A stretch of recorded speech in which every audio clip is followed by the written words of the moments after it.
Alrighty, well, hello, sinners. How are ya? Today, I'm gonna start some drama. We are going to stir the pot like never before. Today marks the day that I, Anna Marie Forcino, will make my debut onto drama channels.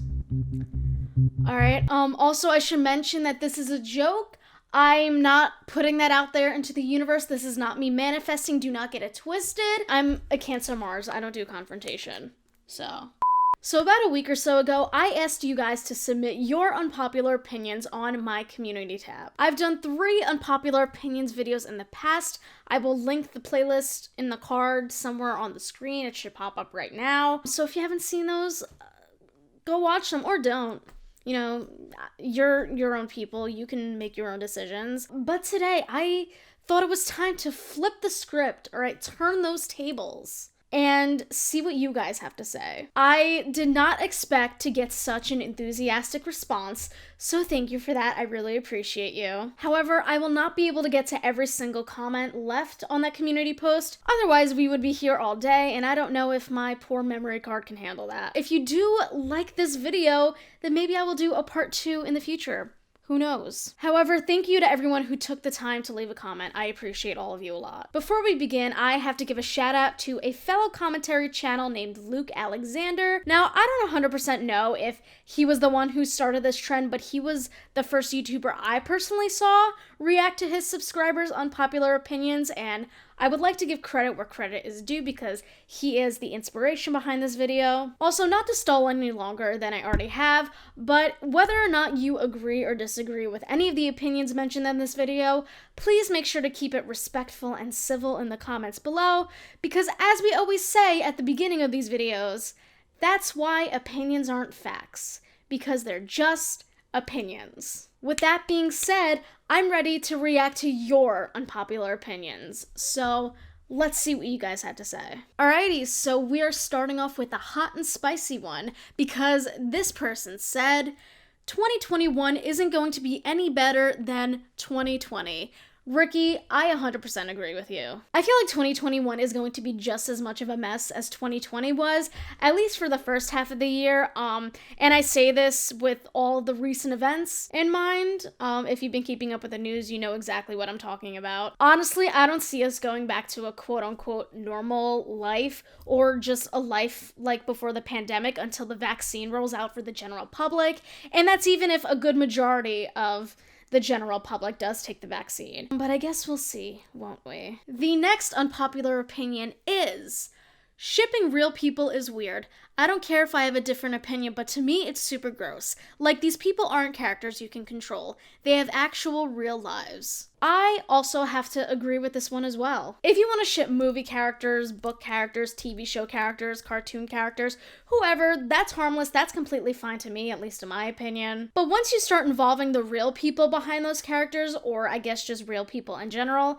that to me is when it becomes super problematic. And I'll admit I'm a hypocrite in this sense, just because I used to ship real life people back when I ran a One Direction stan account in high school back in like 2014, 2015. And before you ask, yes, I did ship Larry Stylinson. And it wasn't until I was much older when I realized how damaging this could be to the real life relationship of the people involved. I mean, in the example I just gave, Harry and Louis stopped interacting publicly because of how many people shipped them and how many people were obsessed with the idea of them together. Like, chill. I've actually considered making a video all about toxic shipping and fandoms for like the longest time, so if that is something you would like me to talk about, let me know down below, because I would really be interested in making something like that. For our next unpopular opinion, Gabby says, online creators who aren't social distancing and are partying during this pandemic aren't getting called out enough. Yes, absolutely. I think we need to continue calling these people out as they continue breaking the rules. However, I would like to add on to that. So, believe it or not, we've been in this pandemic for almost a fucking year.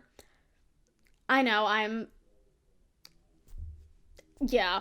You know, I can only speak for the United States just because that's the only country I've lived in, but we should know the drill at this point, you know? We know that we should be wearing masks in public, social distancing, and avoiding large groups of people just so we can get this shit over with. Because I don't know about you, but I am tired of this shit. With that being said, these very entitled and also very wealthy influencers have all the money and the resources to work from home comfortably. But even after being called out hundreds of times online, probably thousands at this point, they're still posting pictures and videos of themselves partying, hanging out with large groups of people, and going on bougie vacations as if life was back to normal. If these influencers really cared, they would have stopped, at least publicly, breaking these guidelines a long time ago. Let's take James Charles, for example. Now, I don't mean to single him out. He is by no means the only influencer doing collabs out the wazoo, but he is a huge offender in this case. Honestly, I think he did more in-person collabs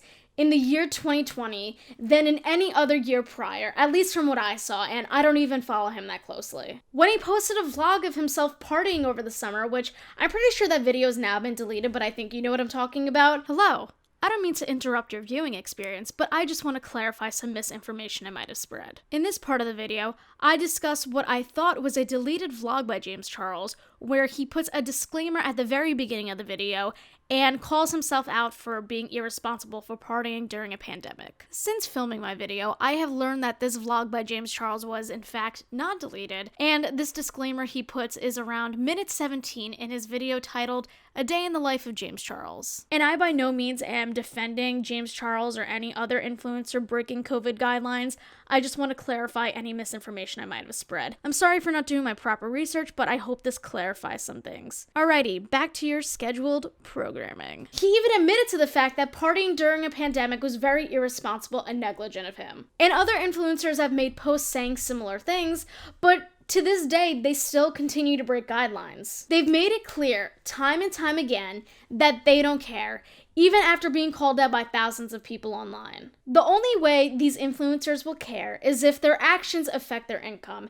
And since we know that drama equals money, attention, clout, whatever, I don't see this behavior stopping anytime soon. So you can sit and hold these people accountable on Twitter all day, as you should, because you should let them know that partying during a pandemic is very irresponsible. If these influencers really cared, they would have stopped by now, but they haven't. So I feel like we know where they stand on this issue. I did not mean for this to turn into a whole rant, so I'm sorry, but I have a lot of thoughts on this topic, as you could tell. Anyway, moving on from that topic, our next unpopular opinion is, you don't have to forgive people who've wronged you to move on. That's a scam. I think it really depends on the situation. Like, on one hand, I do believe that forgiveness is a great way to find closure and move on from a situation. But on the other hand, you're not obligated to forgive someone if they did you dirty. You know, you're entitled to how you feel. Overall, I think you should do whatever helps you heal from a situation. And if that includes not forgiving someone, then so be it. And if you wind up forgiving this person maybe months, years, decades down the line, then that's fine too. You should be able to heal from a situation in whichever way you think is best. Next up, Danielle says, I really don't care for Ariana Grande and find her wildly overrated. Also, onions are disgusting. Danielle, I appreciate your submission, but I'm gonna have to disagree with you here, just based on how I think Positions was one of the best albums of 2020. I would say the only album better than Positions was Plastic Hearts by Miley Cyrus, because wow, what a album. I wouldn't say Ariana's the best vocalist of our time. I feel like that would be a little bit of a reach, but overall her discography is amazing. I will say I do think her stans are a little bit overwhelming and too much on Twitter sometimes, but overall, I do think her hype is deserved. Also, on the second point you made, I don't know what you're talking about because onions are delicious. They really add so much to a meal. While we're on the topic of food, let's address the elephant in the room. I was highly concerned scrolling through the comments when I saw a bunch of you saying that pineapple does belong on pizza. No, it's no longer are straight people okay, it's are you okay? Because no.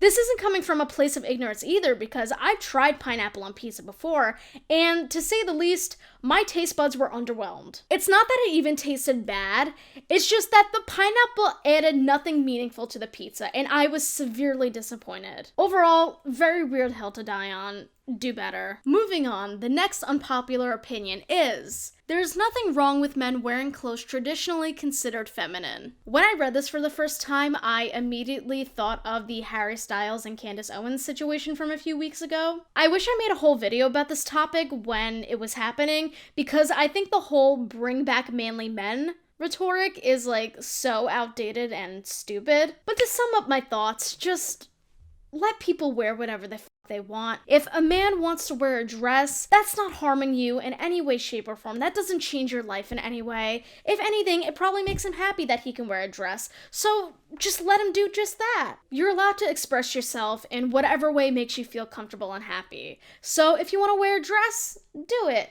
If you don't. The world is your oyster, so wear a dress or not. Life is what you make it, so let's make it frock. That was so good.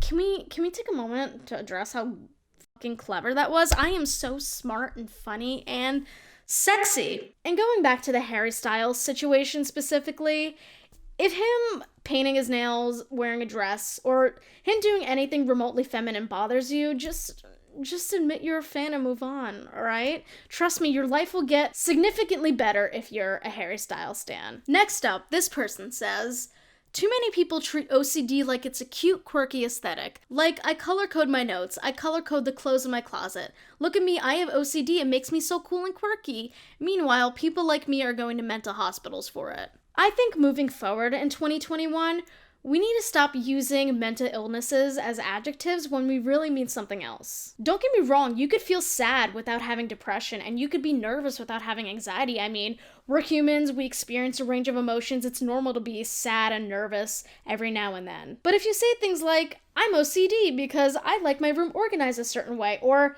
the weather's so bipolar today, not only are you belittling people's actual experiences with mental disorders, but you're also adding to the existing stigma that surrounds mental health. So let's stop glamorizing mental illnesses, because it's an actual thing that people have to deal with, and it's not easy. The next unpopular opinion is, you can't be a feminist if you're transphobic.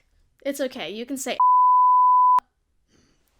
But yeah, feminism should be about standing up for all women, and that includes trans women, because trans women are women. My favorite argument by these so-called feminists is when they say that they're discriminated against based solely on their biological sex. In my opinion, this erases all the discrimination and ignorance that trans women have to go through. So don't call yourself a feminist if you actively try to exclude trans women from feminist spaces.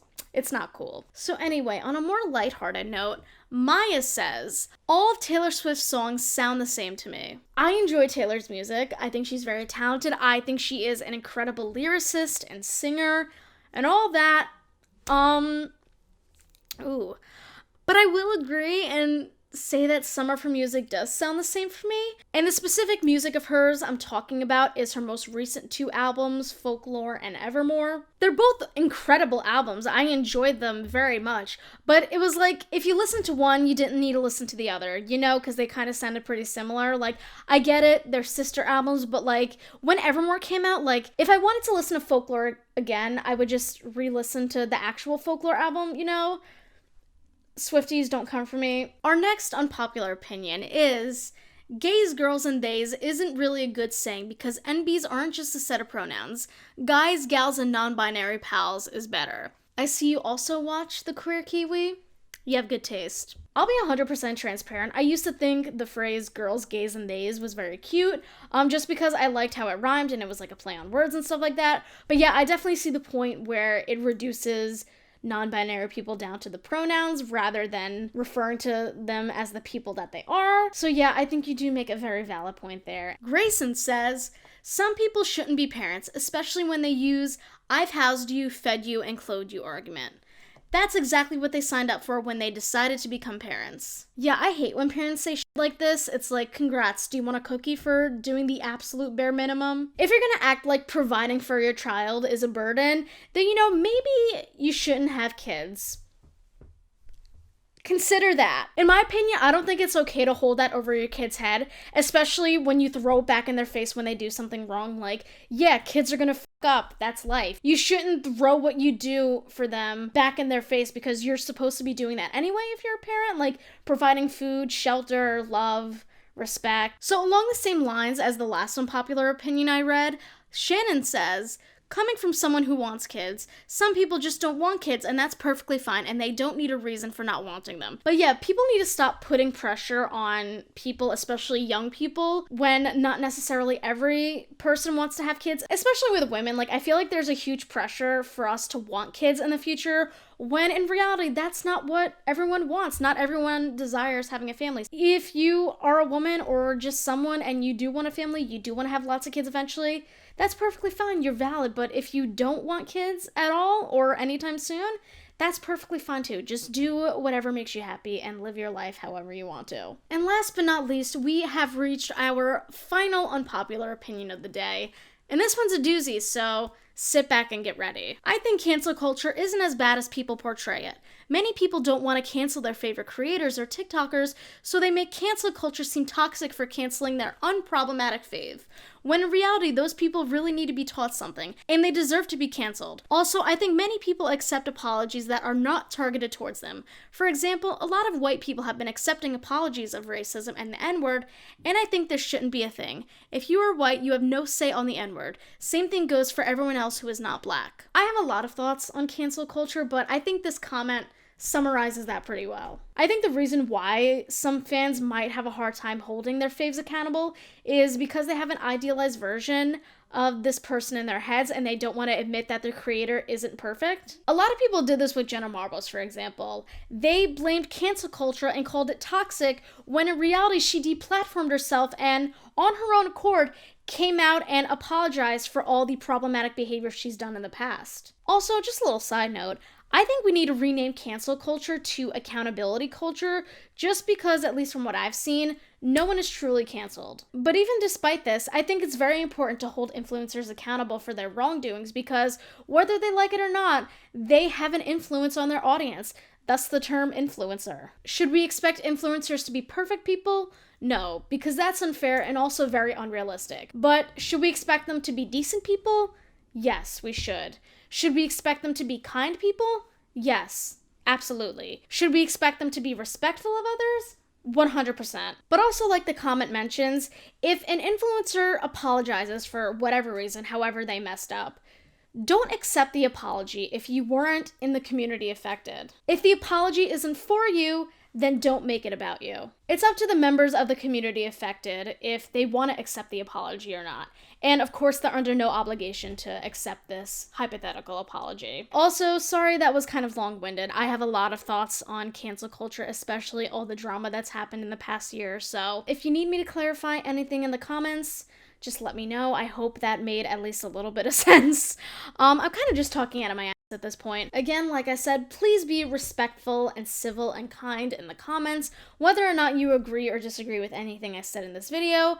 And thank you again to everyone who submitted an unpopular opinion. If you would like to see part 2, let me know down below. That was really fun. I really enjoyed interacting with you guys, and I hope to do something like this again in the future. If you like this video, make sure to give me a big thumbs up, subscribe down below, and yeah, thank you so much. I love you guys, and I'll see you next time with a brand new video.